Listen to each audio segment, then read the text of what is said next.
உண்மையிலேயே பங்களாதேஷ் சுதந்திரத்துக்கு இந்தியா மிகப்பெரிய பங்களிப்பு செய்தது. அது ஒரு கிழக்கு பாகிஸ்தானா இருந்தது. இந்தியா தன்னுடைய படையை அனுப்பி பாகிஸ்தானை யுத்தம் செய்தது. 3500க்கு மேற்பட்ட இந்திய இராணுவத்தினர் தங்களுடைய உயிரை கொடுத்தார்கள். ஆகவே அந்த போராட்டத்தை தலைமை தாங்கிய ஷேக் முஜிபுர் ரஹ்மான் ஷேக் ஹசீனா, இப்பொழுது பதவியிலிருந்து விரட்டப்பட்ட ஷேக் ஹசீனாவினுடைய தந்தையார். ஷேக் ஹசீனா ஜெர்மனில் இருந்தபடியால, படித்துக் கொண்டிருந்தபடியால அவர் அவர் உயிர் தப்பினார். அவருடைய குடும்பம் அவ்வளவும் படுகொலை செய்யப்பட்டது. அதன் பிறகுதான் அடுத்தவர் வந்தார். அவர்தான் அந்த பிஎன்பி, பங்களாதேஷ் நேஷனல் பார்ட்டியை உருவாக்கினார். அவருடைய மனைவி தான் பேகம் காளிதாசியா. அவருடைய மகன் தான் லண்டனில் இப்பொழுது 17 வருஷம் அஞ்ஞாத வாசம் முடித்துவிட்டு அவர் நாட்டுக்கு வந்திருக்கிறார், தாரிக் ரஹ்மான். இந்த இடத்துல தான் பங்களாதேஷில் மிகப்பெரிய பிரச்சனை உருவாகினது. அமெரிக்க அதிபர் டொனால்ட் ட்ரம்ப், உங்களுக்கு தெரியும், பங்களாதேஷில் படத்தை பார்த்தீங்கன்னு சொன்னால் அந்த சிலிகுரி கொரிடோர் இருக்குது. சிலிகுரி கொரிடோர் மேற்கு வங்கத்தையும் இந்தியாவின் வடகிழக்கு மாநிலங்களான அசாம், மேகாலயா, திரிபுரா, அருணாச்சல பிரதேஷ், சிக்கிம் போன்ற அத்தனை 7 மாநிலங்களை இணைக்கிற ஒரு சிறிய 22 கிலோமீட்டர் அகலமான ஒரு ஒரு சிறிய பகுதி. அதற்கு பக்கத்தில் நேபாள் இருக்கின்றது, பூட்டான் இருக்கின்றது, மிக அண்மையாக சீனாவும் இருக்கின்றது.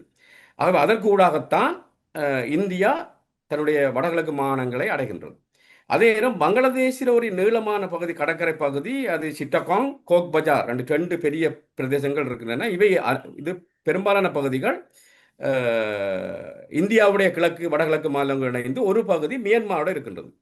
ஆகவே அதுக்கு பக்கத்தில் உள்ள இந்த சிட்டகாங்குக்கு பக்கத்தில் உள்ள சென்ட் மார்ட்டின் தீவு அமெரிக்கா அதை தங்களுக்கு தருமாறு கேட்டபோது அதை இந்தியா ஆதரவாளரான ஷேக் ஹசீனா மறுத்து விட்டார்.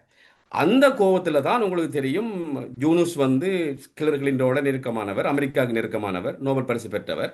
ஆகவே அவருடைய ஆதரவு காரணமாக அங்கே போராட்டங்கள் வெடித்தன. அந்த ஷேக் ஹசீனா ஒரு விடயத்தை தப்பு செய்ததா, அந்த 71ஆம் ஆண்டு சுதந்திர போராட்டத்தில் ஈடுபட்டவர்களுடைய சந்ததிக்கு வேலை வாய்ப்பில் 30% கோட்டா கொடுத்தா. அதுதான் ஒரு மைய புள்ளியாக ஆரம்பித்தது. இன்று பங்களாதேஷ் மிக மோசமான நெருக்கடியை சந்திக்கின்றது. அவர்கள் பங்களாதேஷத்தில் உள்ள கடும் போக்குவாக சொல்லுகிறார்கள், அந்த சிலிகுரி, நீங்கள் சொன்ன சிலிகுரி கொரிடோர் 22 கிலோமீட்டரை நாங்கள் துண்டித்தோமாக இருந்தால் இந்தியா வடகிழக்கு இழந்துவிடும், அது எங்களுடன் இணைக்கப் போகிறோம் என்று அந்த கொல்லப்பட்ட ஒஸ்மான் காடி தன்னுடைய எக்ஸலத்தில் பதிவிட்ட பிறகுதான் அவர் கொலை செய்யப்பட்டார். அந்த இதுவும் ஒன்றாக நடந்தது. அந்த கொதியிலே இருக்கின்றது. இப்பொழுது அசாம் மாநிலத்தினுடைய முதலமைச்சர் கிமந்த பிஸ்வா சர்மா சொல்ற, நீங்கள் சிலிகுரி கொரிடோரை கட் பண்ணினால் எங்களுக்கு என்ன 2 கொரிடோர் இருக்கு பங்களாதேஷில். ஒன்று திரிபுராவுக்கு அண்மையில் ஒன்று இருக்குது, அதை நாங்கள் துண்டித்தோமா இருந்தால் சிட்டகாங், அடுத்தது கோக் பஜார், 2 பிராந்தியமும் எங்களுடன் சேர்ந்து விடும். ஆகவே பங்களாதேஷால் ஒன்றும் செய்ய இயலாது என்ற கருத்தில் அவர் சொல்றார்.